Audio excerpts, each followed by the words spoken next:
Habari leo magazetini. Today in media. Aujourd'hui dans les médias. Uyu munsi mu itangazamakuru. Kuva kuwa mbere kugeza kuwa gatanu kuri Primo Media Rwanda.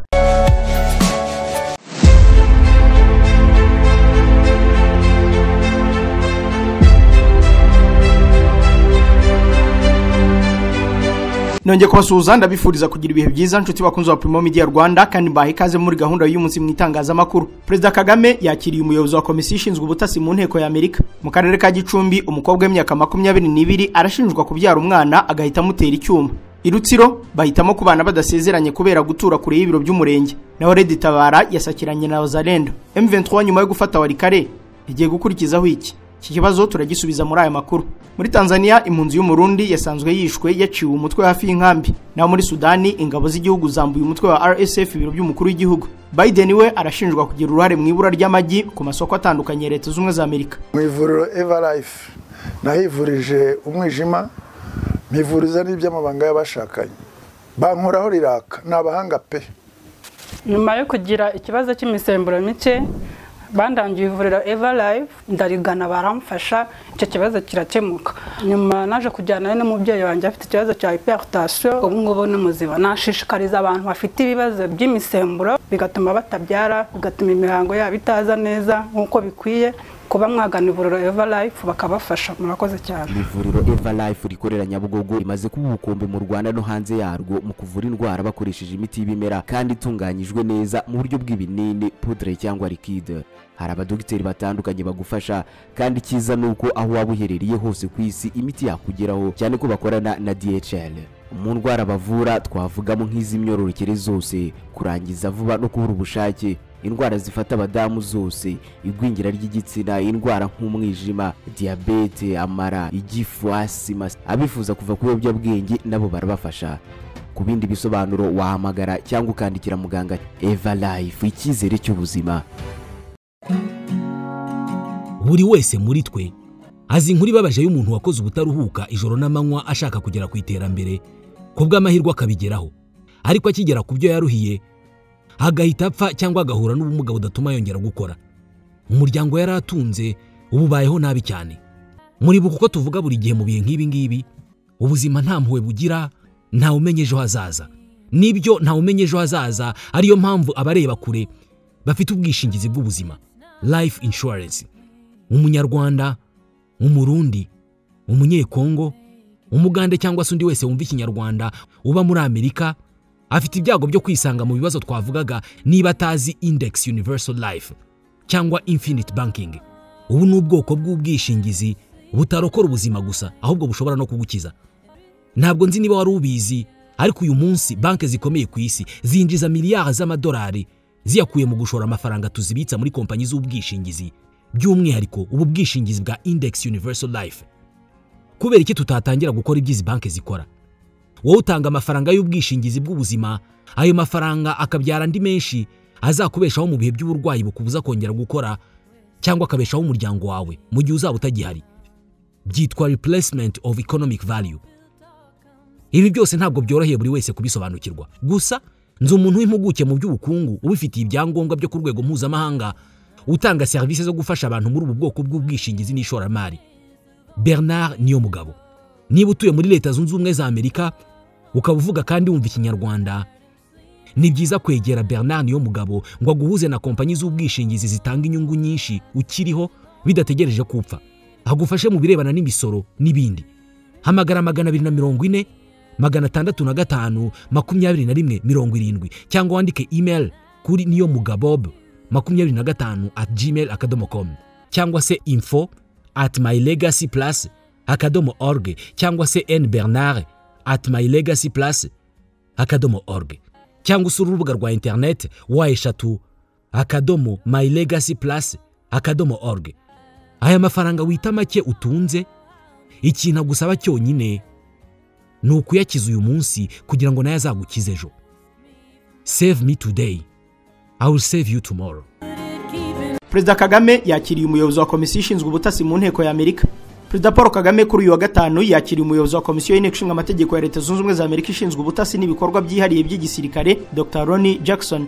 ubwo Perezida Kagame yakiraga Dr Jackson n'abamuherekeje yari kumwe na Minisitiri w'Ingabo Juvenal Marizamunda, umuyobozi w'urwego rw'igihugu rushinzwe umutekano n'iperereza Emmanuel Havugiyaremye n'umuvugizi wa guverinoma Yolande Makoro. Ibiro by'umukuru w'igihugu Village Urugwiro byasobanuye ko Perezida Kagame na Dr Rooney Jackson baganiriye ku bufatanye busanzwe hagati y'impande zombi no guteza imbere amahoro n'umutekano mu karere. Dr Jackson n'amuherekeje bagira uruzinduko mu Rwanda mu gihe umutekano mu karere ka Afurika y'Ibiyaga bigari utameze neza, cyane cyane mu burasirazuba bwa Repubulika ya Demokarasi ya Kongo. Dr Rooney Jackson n'amuherekeje bagira uruzinduko mu Rwanda nyuma y'uko mu cyumweru gishize bari barukoreye muri Repubulika ya Demokarasi ya Kongo bakabana na Perezida Felix Tshisekedi. Leta ya Kongo ishinja u Rwanda guteza umutekano muke, gusa rwarabihakanye rugaragaza ko ari ibirego bigamije kuyobya umuryango mpuzamahanga kugira ngo utita ku mpamvu muzizi ikibazo zirimo imiyoborere mibi imaze imyaka myinshi muri Kongo. Ishingiye kuri ibi birego, leta ya Kongo isaba ibihugu birimo na Amerika gufatira u Rwanda ibihano, gusa rwo rwagaragaje ko iyo ibihano biba byakemura ikibazo cy'umutekano muke mu karere kaba kamaze imyaka myinshi gatekanye. Minisitiri w'Ububanyi n'Amahanga n'Ubutwererane w'u Rwanda Olivier Nduhungirehe yitabiriye umuhango w'irahira ry'umukuru w'igihugu Netumbo Nandi Ndaitwah uherutse gutorerwa kuyobora Namibia. Netumbo Nandi Ndaitwah ni umugore wa mbere ugiye kuyobora Namibia.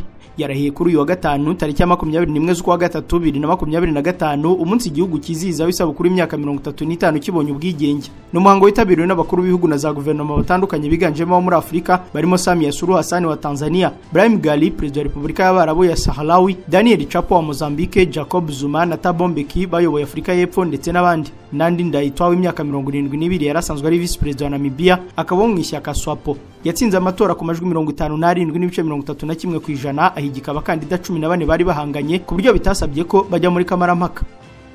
Ni Minisitiri Nduhungirehe kandi wagaragaje ko ambasaderi w'Ubusuwisi yatewe ubwoba n'ubutegetsi bwa Kongo. Minisitiri w'Ububanyi n'Amahanga n'Ubutwererane Ambasaderi Olivier Nduhungirehe yagaragaje ko ambasaderi w'Ubusuwisi muri Repubulika ya Demokarasi ya Kongo yatewe ubwoba kugira ngo abogame. Ubu butumwa butanze nyuma y'itsinda ry'abambasaderi b'ibihugu bikoresha igifaransa risabye umutwe twaje intwaro M23 kuva mu bice wafashe byose no gusesa ubuyobozi wabishyiriyeho. Iri tangazo ryasomwe na ambasaderi w'Ubusuwisi muri Kongo Charles Passalot rivuga ko we n'abagenzi be bashyigikiye ubusugire bwa Kongo mu gihe bashinja M23 kugaba ibitero kandi ngo ishyigikiwe n'u Rwanda. Riti turasaba ko imirwano ihagarara, M23 ikava mu bice igenzura mu buryo bunyuranyije n'amategeko kandi igakuraho ubuyobozi butemewe yabishyiriyeho. Minisitiri Nduhungirehe yagaragaje ko ambasaderi Salot afite ubwoba ashobora kuba yaratewe na Minisitiri w'Ubutabera wa Kongo Constant Mutamba cyangwa Minisitiri w'Ububanyi n'Amahanga Therese Kayikwamba Wagner. Ati ngiriye impuhwe ambasaderi w'Ubusuwisi mbona ko afite ubwoba. Ntabwo nzi niba atewe ubwoba na Constant Mutamba cyangwa Therese Kayikwamba Wagner, ariko rwose yasubiyemo ingingo za guverinoma ya Kongo uko zakabaye. Minisitiri Nduhungirehe kandi yahishuye ko abahagarariye ibinyamakuru mpuzamahanga muri Kongo bahora bamuhamagara bakamubwira ko abagirira ibanga kugira ngo Minisitiri w'itumanaho akaba n'umuvugizi wa guverinoma Patrick Muyaya atabafatira ibihano. Guverinoma y'u Rwanda ikomeje kugaragaza ko amahanga akomeje kubogamira kuri leta ya Kongo bitewe n'inyungu afite mu bucukuzi bw'amabuye y'agaciro y'iki gihugu aho kwita ku mpamvu muzi y'umutekano muke mu burasirazuba bwa Kongo. Mu yandi makuru, u Rwanda ruri mu nzira zo gukoresha AI mu butabera. Umunyamabanga wari muri Minisiteri y'Ubutabera Mbonera Theophile yagaragaje ko u Rwanda ruri kwiga uko rwakoresha ikoranabuhanga ry'ubwenge buhangano AI mu butabera. Mbonera yavuze ko mu gihe ikoreshwa ry'ikoranabuhanga rikomeje gutezwa imbere mu Rwanda hari kwigwa uburyo AI ishobora kwifashishwa mu rwego rw'ubutabera kandi ngo babone ishobora gutanga umusaruro ukomeye. Ati tumaze gutekereza serivisi z'ingenzi mu runana rw'ubutabera zishobora gutangwa hifashishijwe AI. Hari ibirego ubona ko bifite ibintu bike bishobora gusuzumwa ku buryo bishyizwe muri systeme urubanza rushobora gusohoka hashingiwe kuri utwo tuntu tw'ingenzi twashyizwemo neza bigatuma icyo kirego gishobora gukemuka. No mu bushinjacyaha birashoboka ko hashobora gukorwa amadosiye hisunzwe AI kandi nabyo twamaze kubitekerezaho mu buryo buhagije. Twagize n'igitekerezo cyo kwiga ku bikenewe mu rwego rw'ikoranabuhanga kugira ngo dutange serivisi zinoze kandi zihuse. Yavuze ko kuri ubu hari gukorwa inyigo y'uburyo AI ishobora kuzifashishwa kandi igatanga umusaruro ukenewe. Maître Nkundabarashimo Yize perezida w'urugaga rw'abavoka mu Rwanda yavuze ko ikoreshwa rya AI mu rwego rw'ubutabera rishobora gutanga umusaruro ariko yemeza ko bigomba gukoranwa ubushishozi. Ati ikoreshwa rya AI ryatanga umusaruro ariko ni ibintu bigomba gukoranwa ubwitonzi kuko ubutabera busaba ubushishozi no kuba abantu bagira uruhare mu gusuzuma ibintu bimwe na bimwe. Yavuze ko hagomba kubaho inyigo igamije kugenzura ko ikoreshwa rya AI ritagira ingaruka ku mitangire y'ubutabera buboneye. Abakristo ntabwo ari ibicuruzwa. Kazayire wa RGB ku madini n'amatorero. Urwego rw'igihugu rw'imiyoborere rwatangaje ko amadini n'amatorero agomba kugira igenamigambi rinoze aho guhora asaba abaturage amafaranga kandi akirinda imico mibi yo kugurisha umutungo w'idini. umuyobozi w'ishami rishinzwe imitwe ya politike na societe civile muri RGB Kazayire Judith yatangaje ko amadini yaka abantu amafaranga kuri buri kantu kose gakenewe nyamara yakabaye akora igenamigambi rinoze. Ati ikindi cyagaragaye nuko akabana amafaranga mu buryo bwa hato na hato kuri buri kantu. Ubundi murabizi ko nta rwego rutagira igenamigambi, ariko icyagaragaye nuko buri gihe abaturage baba bari mu gihe cyo gutanga amafaranga kandi mu by'ukuri ntibanagaragarizwe icyo yakoreshejwe, bigatuma habaho gukenesha abaturage kuko twabonye nk'aho bafata n'amadeni cyangwa bagafata umutungo w'urugo bakawujyana mu rusengero kugira ngo bawutangemo umusanzu, bikabyara amakimbirane mu ngo, ingo zigasenyuka, bikaba uruhererekane rw'ibibazo bikomoka kuri iyo migirire yo gutanga amafaranga mu nsengero. Yavuze ko hari amadini n'amatorero yagaragayemo imikorere idahwitse aho mwe badatinya kugurisha ibintu by'itorero bakabariramo n'abakristo mu mitungo yabo. Ati twagiye tubona imikorere itari myiza. Hari urugero dukunda kuba harwaho umukuru w'itorero yahisemo kugurisha inyubako y'urusengero akavuga ngo agaciro kayo ni miliyoni 300, ariko haba harimo n'abakristo bikaba miliyoni 400. Tugatekereza ko ibyo ari ukubangamira bikomeye uburenganzira bw'abantu kubera ko abakristo ntabwo ari ibicuruzwa. Ni abantu bafite uburenganzira igihugu gifiteho inshingano, ku buryo rero ubwo buriganya atari bwo. Umuyobozi mukuru w'urwego rw'igihugu rw'imiyoborere Dr Doris Uwikeza Picard yatangaje ko amabwiriza y'inyongera yasohotse mu kwezi kwa gatatu k'uyu mwaka atari aya nyuma kuko mu bihe biri imbere hazajya hasohoka andagamije kunoza imikorere. Magingo aya insengero 9880 zarafunzwe kubera kutuzuza ibisabwa, mu gihe imiryango 20 ishingiye ku myemerere yambuwe ubuzima gatozi nayo yakoraga idafite ibyangombwa irahagarikwa. Amadini n'amatorero yose kuri basabwa gukorera mu mucyo no gukoresha ikoranabuhanga mu guhererekanya amafaranga, yaba amaturo ndetse n'inkunga.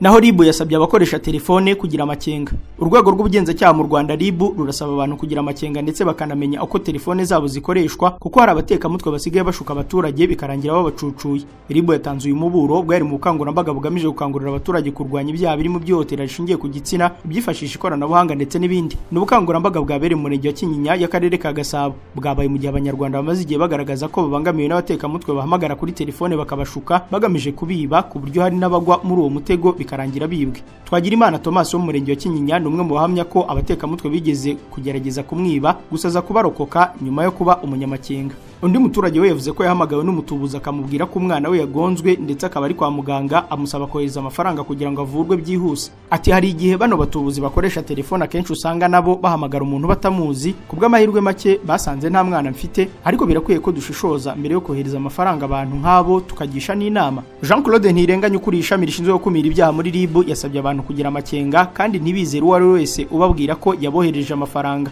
Umunyamangora muri Minisiteri y'Ikoranabuhanga na Innovation Iradukunda Yves wasaba abantu bakoresha ikoranabuhanga kwitonda kuko muri iki gihe hari ibyaha bikoresha ikoranabuhanga ngo hari nubwo bamwe bashobora kwibwa amakuru batabizi.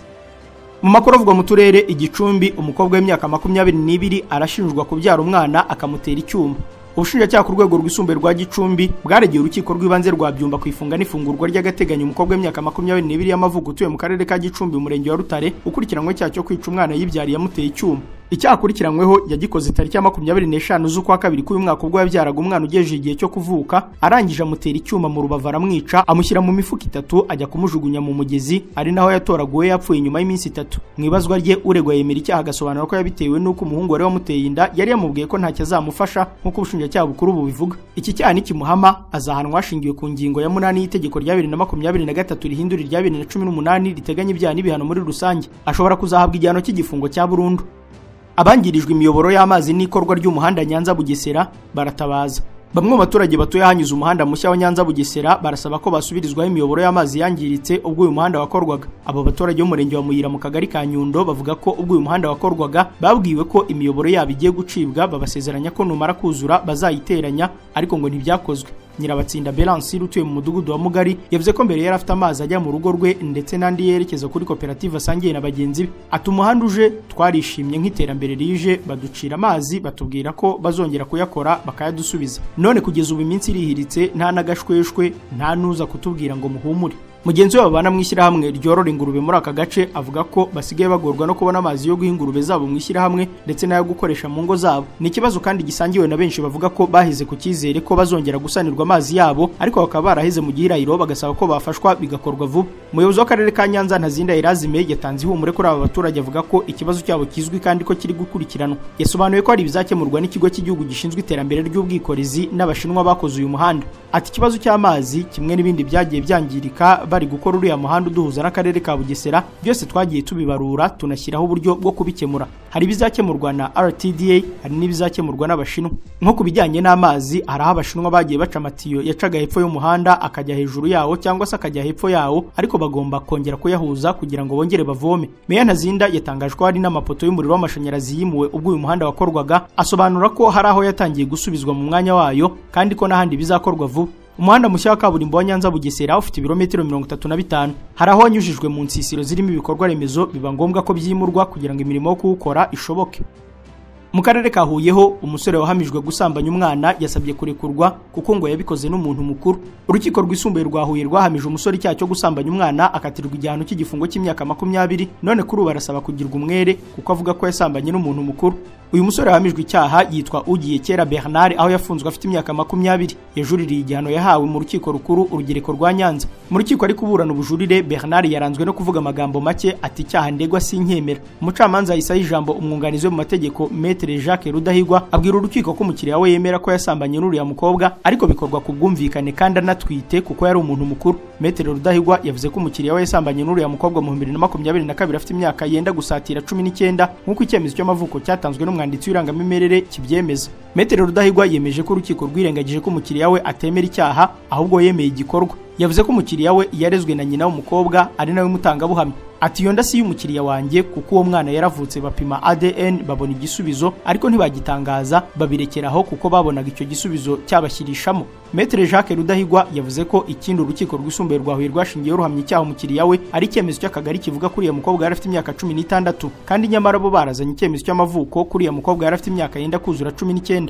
Ubushinjacyaha ariko bwo buvuga kuri uyu musore yasambanyije umwana w'umukobwa, ngo icyo gihe akimara no kumenya ko byamenyekanye ko basambanye, ubwo bwaramwishe agera naho atorongeza uriya mukobwa mujyana gukora akazi ko mu rugo, ava mu karere ka Huye ajya gukorera i Nyamagabe, ahagarukiye nyina w'umwana abona kujya gutanga ikirego. Ubushinjacyaha kandi buvuga ko na se w'uriya mwana yabonye uriya musore amusambanyiriza umukobwa mu ishyamba, kandi kuva icyo gihe ngo umukobwa ntiyagarutse mu rugo. Ubushinjacyaha bwemeza ko icyangombwa cy'amavuko bwakibonye kandi bukemera kuko cyatanzwe n'inzego zibifitiye ububasha, kandi ko babonye ko umwana yasambanyijwe afite imyaka 17 n'amezi 6, kandi ko bamupimye basanga anatwite, bityo kuvuga ko yasambanyijwe atwite ntabwo ari byo. Ubushinjacyaha buvuga ko uregwa yagabanyirizwa igihano agahabwa igihano cy'igifungo cy'imyaka 10 kuko na mbere yemeraga icyaha, bityo nabyo bikaba byaba impamvu nyoroshya cyaha. Umucamanza yongeye guha ijambo uruhande rwa Bernard Ugiyekera, maze Maître Jacques Rudahigwa umwunganira amategeko ahakana ibyo kumukiriya we yabazwa kujya gushakira akazi uriya mukobwa nk'uko byavuzwe n'ubushinjacyaha. Bernard Ugiyekera amaze imyaka 3 afunzwe, bikaba bikekwa ko icyaha cyabereye mu murenge wa Maraba mu karere ka Huye. Afungiye mu igororo rya Huye. Niba nta gihindutse umucamanza azasomora urubanza ku itariki ya 27 z'uku kwezi.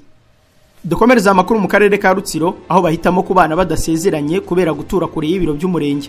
Hari abaturage b'akagari Kakirwa mu murenge wa Murunda mu karere ka Rutsiro bavuga ko bari bamaranye imyaka myinshi babana batarasezeranye, hakaba n'abakiri bato bahitamo kwibanira bidaciye imbere y'amategeko kubera gutura kure y'ibiro by'umurenge. Bavuga ko kuva aho batuye mu midugudu 11 y'aka kagari aho umuntu yaturuka hose kugera ku biro by'umurenge wabo ari urugendo rurerure rw'imisozi miremire rurenga ibirometero 18, aho nta modoka itwara abagenzi hagera, moto kugenda no kugaruka akaba ari amafaranga 8,000. Bagahitamo kwibanira gutyo ngo bapfa kuba bakundana. Abaganiriye n'imvaho nshya kuri santere y'ubucuruzi ya Kajugujugu muri ako kagari barimo Sentabire Samuel w'imyaka 44 wasezeranye byemewe n'amategeko n'umugore we Nyiransabimana Verena w'imyaka 40, bamaranye imyaka 21. Babyaranye abana 7 badasezeranye. Yagaragaje imbogamizi bari bafite. Ataka kagari gafite imiryango myinshi bana idasezeranye, ahaba mu bakuze ahaba no mu bato. Ikitugora cyambere n'urugendo rwo kugera ku biro by'umurenge, kugenda no kugaruka byonyine ku maguru n'amasaha atari munsi ya 6 ku muntu uzi kugenda yazamutse imisozi akaminuka indi. Moto kugenda no kugaruka n'amafaranga 8,000 iyo imvura itaguye cyangwa butije.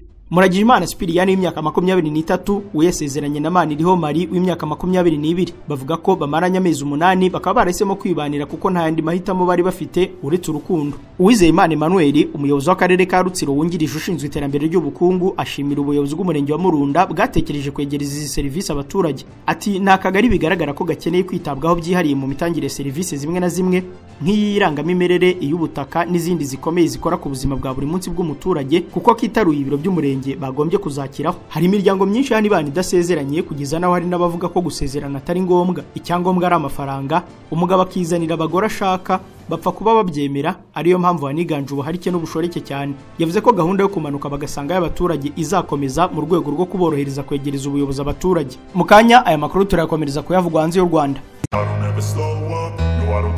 Ni umubeshyi niba hari uwakubwiye ko ibintu bihenze byose biba ari byiza. Uku kuri Mento Auto Export yakumenye mbere maze igira igitekerezo cy'abahanga cyo kuzanira abanyarwanda imodoka nziza zigezweho zirimo n'izikoreshwa n'amashanyarazi. Guhera ku $5,000 by'amadolari kuzamura, Mento Auto Export ikuzanira imodoka nziza ya hybride. Bitwara iminsi iri hagati ya 30 na 40 yonyine. Ubishyura 40% by'igiciro cy'imodoka, andi ukazayishyura imodoka yakugezeho. Humura nta uzongera kukwiba, kuko mbere yo kwishyura mugirana amasezerano imbere ya notere.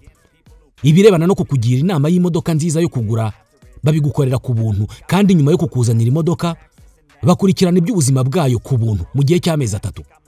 Izi modoka ziva mu bihugu nk'Ubushinwa, Ubuyapani, Korea, Dubai, Canada no mu bihugu by'Uburayi.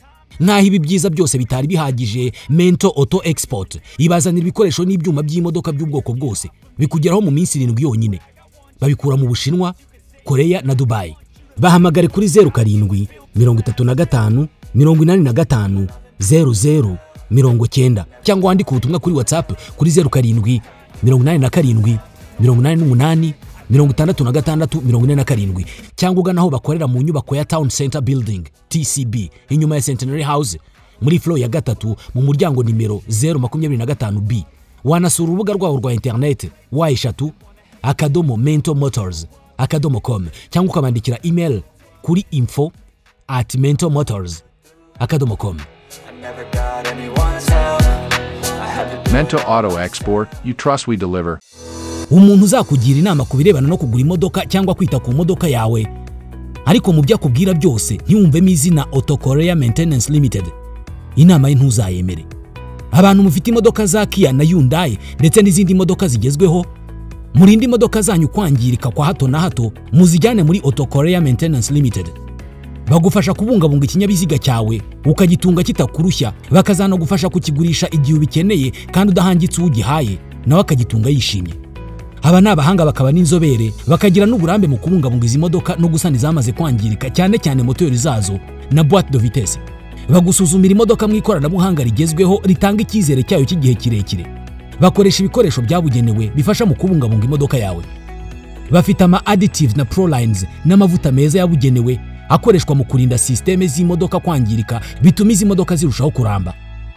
Bafite uburambe ku buryo wabagannye hakiri kare arushaho gukunda imodoka za Kia na Hyundai.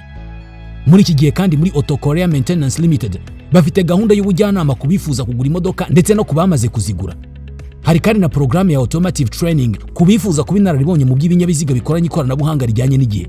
Ibi babigufasha mu gahinduka inzobere mu by'izi modoka mu gihe gito. Ni mubagane. Bakorera igikondo iruhande rwa Kiliziya Gatolika. Wanabahamagara kuri 07 86 20 60 Mwirinda abamamyi na barupigapiga babangiriza, kubera ko Auto Korea Maintenance Limited ni inzobere zize zikaminuza kandi zifite uburambe mu kwita ku modoka zanyu.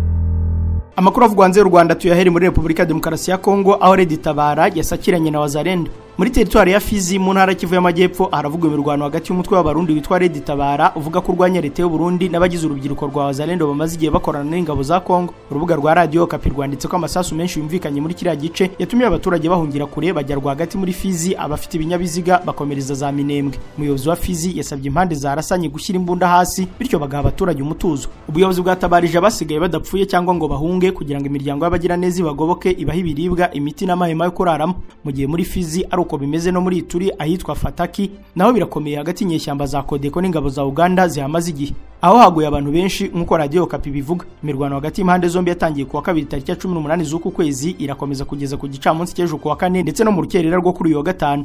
Cyakora abarwanyi ba Kodeko babonye basumbirijwe bahitamo guhungira ahitwa Jugu Centre. Mu nzira bahunga bivugwa ko bishe umusore w'imyaka 32 batobora amapine y'imodoka zari ziraho kandi bashumika inyubako zari hafi aho. Hagati y'ingabo za Uganda zifite ibikoresho by'intambara biremereye zageze ahitwa Fataki, zihagera zambutse umupaka wa Goli ugana Mahagi, kugeza umuhanda wa Bunia na Mahagi ntukiri nyabagendwa nk'uko abahatuye babyemeza. Ndayishimiye ngo niyumva impamvu Burundi bukeni.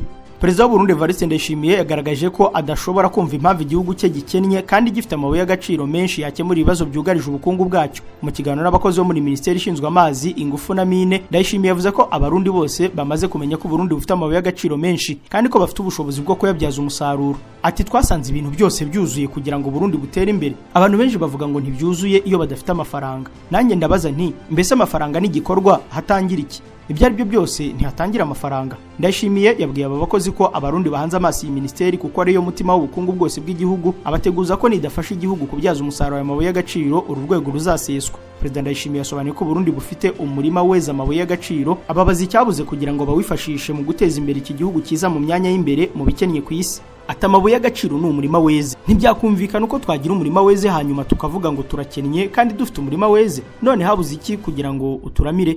Maze iminsi ntembera ndeba ibijyanye n'amabuye y'agaciro mu gihugu, nge narumiwe, sinshobora kuvuga igituma dukennye. Yatangaje ko muri Kiruhura intara ya Cibitoki ari itaka ririmo titanium ku gipimo cya 87%. Ati none dushobora kuvuga dute ko Uburundi bukennye bufite umurima nk'uwo? Narebye icyuma fer dufite mu Kibago, muri Makamba, Bukinanyana, Gitega, Buraza, Butihinda, muri Muyinga na zahabu intara nazengurutsemo ni nyinshi. Uburundi bumaze igihe kinini bwugarijwe n'ibura ry'amafaranga mva amahanga hagije ndetse n'ibikomoka kuri petroli. Ndayishimiye yagaragaje ko bitumvikana kuko amabuye y'agaciro azana ibi byose. Yagaragaje ko mu Burundi hari amashyirahamwe arenga 200 acukura amabuye y'agaciro ariko nta n'ifaranga rimwe yinjiriza iki gihugu. Ngo ibi bisobanura ko abashinzwe uru rwego banyereza amafaranga rwinjiza.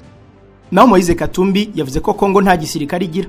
Umunyamari Moise Katumbi utavuga rumwe n'ubutegetsi bwa Felix Tshisekedi yavuze ko Repubulika ya Demokarasi ya Kongo nta gisirikare ifite kuko amafaranga abesha abasirikare yashyizwe mu bindi harimo na ruswa umukuru w'igihugu yirirwa atanga mu mahanga. Yabigaritseho mu kiganiro yagiranye n'umunyamakuru Carlzin, ikiganiro cyatambutse ku muyoboro wa YouTube n'urubuga nkoranyambaga X rw'umunyamakuru ni mu bakunzwe Marion Afal. Katumbi yavuze ko Perezida Felix Tshisekedi atanga ruswa kandi agakoresha amafaranga y'umurengera mu ngendo ze zijya hanze y'igihugu. Mu gihe cy'ubukoroni Ububirigi bwasigiye Kongo igisirikare gihamye kandi cyatangarirwaga na benshi. Mu ntangiriro z'imyaka ya 1970 igisirikare cya Kongo cyagiye mu Misiri kurwana no kurinda ibindi bice. Mu gihe cyo kwiyamamariza ku mwanya w'umukuru w'igihugu mu matora aherutse muri Kongo, Katumbi avuga ko yandikiye Tshisekedi amubwira ko igihugu nta gisirikare kigira. Ati ubwo nari mu bikorwa byo kwiyamamaza nandikiye Perezida Tshisekedi ni nabyo birimo kuba uyu munsi. Namubwiye ko igisirikare cyacu kitarwana mu zingano y'umushahara ku kwezi wa koroneli mu gihugu cyacu. Umushahara w'umudepite ni $25,000 by'amadolari y'Amerika, uw'umusirikare ku rugamba ntujya munsi y'amadolari y'Amerika 80 ku kwezi. Umushahara wa minisitiri ni mwinshi cyane. Ingengo y'imari ikoreshwa na Perezida Tshisekedi muri presidence, Moise Katumbi ahamya ko ari amafaranga menshi kandi aruta ingengo y'imari yose y'igihugu cy'Ubufaransa. Perezida wacu akoresha amafaranga menshi kurusha Perezida w'Ubufaransa Emmanuel Macron. Ntushobora gukomeza gushinja abandi binyoma ko ari bo baguteza ibibazo. Ikibazo nitwe. Ni gute ushobora kwishyura abasirikare amadolari y'Amerika 80? Sinshobora kujya gupfira ayo madolari. Yabwiye umunyamakuru ko abanyekongo bagomba kubaho mu mahoro n'abaturanyi bose kandi ko ikintu kimwe bakeneye ari ibiganiro mbere na mbere hagati y'abanyekongo. Katumbi ni umwe mu batavuga rumwe n'ubutegetsi bwa Perezida Tshisekedi bakomeye biyamamarije umwanya w'umukuru w'igihugu. Nabibabwiye tugitangira ko turaza kureba nyuma yo gufata Walikare, M23 igiye gukurikizaho iki. Kuwa gatatu w'iki cyumweru umutwe wa M23 nibwo yigaruriye centre ya Walikare isanzwe ari umurwa mukuru wa teritwari ya Walikare iri muri 6 zigize intara Kivu y'Amajyaruguru. Uyu mutwe yigaruriye kare ya gace utarwanye kuko agiye kukageramo ingabo za leta zamaze guhunga zigira Ikisangani.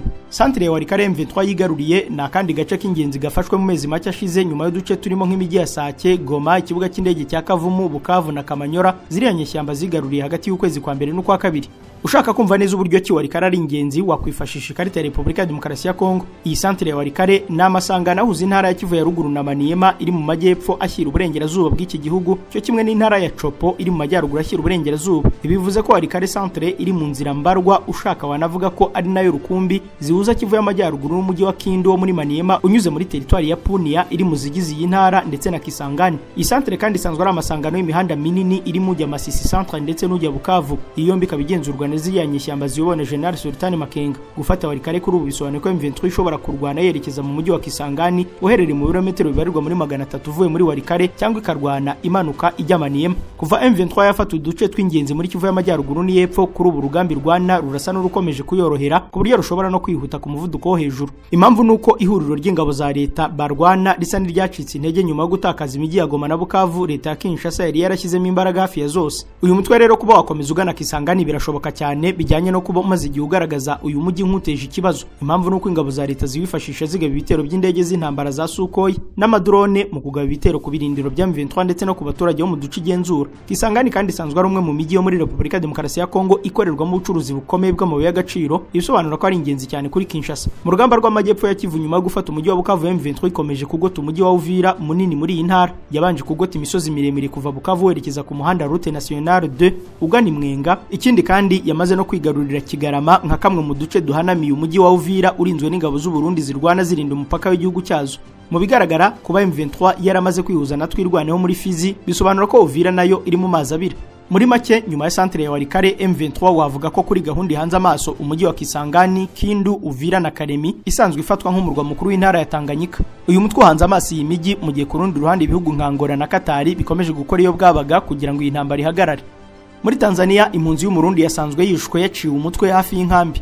Ubwoba bwongeye kwibasira inkambi y'impunzi ya Nduta muri Tanzania nyuma yuko Remi Ndayikeza impunzi y'umurundi iri mu kigero cy'imyaka 30 basanze yapfuye kandi yaciwe umutwe nyuma yo kuburirwa irengero hamwe na bagenzi be babiri mu byumweru bibiri bishize. Umurambo watangiye kwangirika wavumbuwe mu mudugudu uri hafi aho bitera impungenge z'ibyaha byateguwe. Ubuhamya butandukanye bwahawe SOS Media Burundi bugaragaza ko Remi na bagenzi be bari bagiye hanze y'inkambi kugura amatungo, nyamara ariko byari bigiye kuba ubucuruzi bworoheje byahindutse inzozi mbi. Uwarokotse ubwo bwicanyi yakomeretse cyane akaba yashoboye gusubira mu nkambi atanga ubuhamya ati twarakubiswe turakomereka nyuma yo kutwambura amafaranga yacu yose. Iri tsinda bivugwa ko ryaguye mu gico cy'abagabo bitwaje imihoro n'amahiri. Ubu buhamya bwatumye bishoboka ko hakwiye gukorwa ubushakashatsi ku mudugudu witwa Mubanga ahavumbuwe umurambo. Igihe impunzi n'abapolisi bageragaho basanze umubiri wa Remi Ndayikeza wari waratangiye kwangirika ku rwego rwegeye imbere. Umutangabuhamya yagize ati ibice byinshi by'umubiri we byaraciwe kandi bitatanyirizwa mu metero nkeya. Twagombye kubihuriza hamwe kugira ngo tubashe kumumenya. Abategetsi ba HCR na Tanzania ntibaragira icyo bavuga kuri uwo murambo, bikaba byanenzwe cyane n'umuryango w'impunzi z'abarundi ziri muri Tanzania.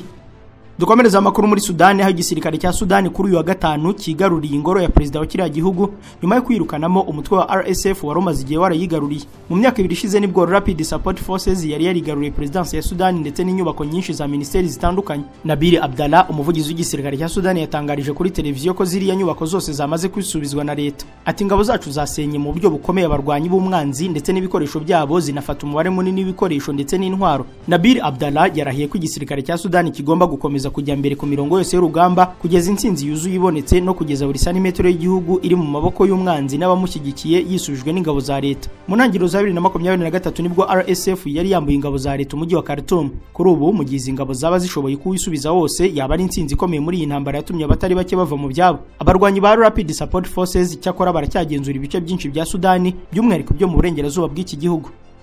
Biden yashinjwa kugira uruhare mu ibura ry'amagi muri Leta Zunze Ubumwe za Amerika. Ibiro by'umukuru w'igihugu bya Amerika White House byatunze agatoki ubuyobozi bw'uwahoze ari perezida w'iki gihugu Joe Biden ko yagize uruhare mu iyicwa ry'inkoko zigera kuri miliyoni 8 bituma habaho ibura ry'amagi mu gihugu.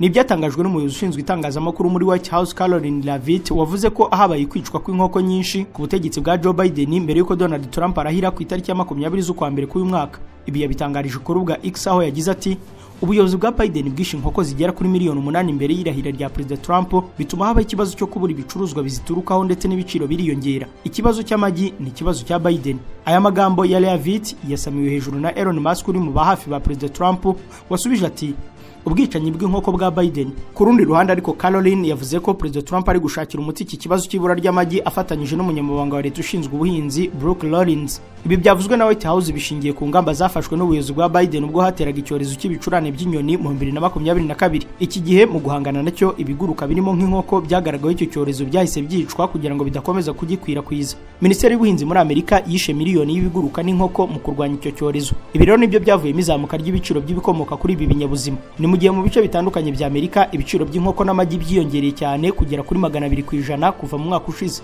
Twakunze wa Primo Media Rwanda, iyi nkuru niyo dusorejo iyi gahunda y'umunsi mu itangazamakuru ya none ku itariki ya 21 z'ukwa gatatu kwa 2025. Ndabashimiye ko mwari muyikurikiye, ndabararikiye gukomeza kureba ibindi biganiro bikuru urubuga. Mugira amahoro. Habari leo magazetini. Today in media. Aujourd'hui dans les médias. Uyu munsi mu itangazamakuru kuva kuwa mbere kugeza kuwa gatanu kuri Primo Media Rwanda.